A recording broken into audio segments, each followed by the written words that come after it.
Қайырлы күн достар. Бүгін біз Наурыз бағдарламасына қатысу үшін өтінім беру туралы айтатын боламыз. Наурыз бағдарламасына қатысу үшін жеке кабинетке кіріп, менің өтінімдерім Наурыз бағдарламасы бөліміне кіріп, өтінім беру батырмасын басу керек. Бағдарламаның шарттарымен танысыңыз.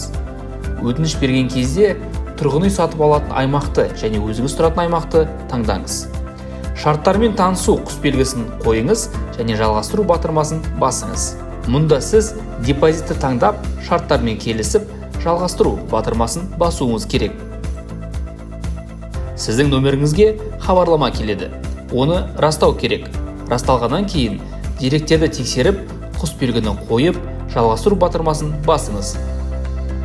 Бұдан әрі өтініш беруші мен жұбайында тұрғын үйдің бар жоғын тексеру, банк жағында тексеру 3 жұмыс күніне дейін созылуы мүмкін.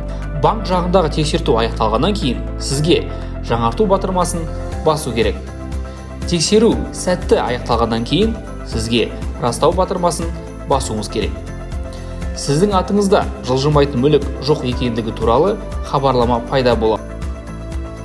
Сізге барлық шарттармен танысып, электрондық цифрлық қолтаңба көмегімен барлық өтінімдермен және келісімдерге қол қоюыңыз қажет.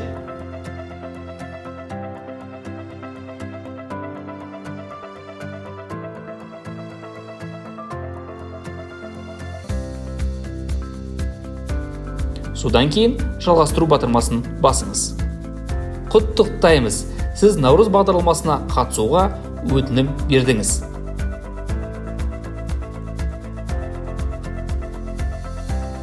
Өтінімге батырмасын басыңыз. Бұл жерде сіз бағдарламаға қатысу туралы ойыңызды өзгертсеңіз, өтініштің күшін жоя аласыз, немесе өтінішіңіздің күйін бақылай аласыз. Назарларыңызға рахмет. Сіздермен бірге болған Отбасы банк.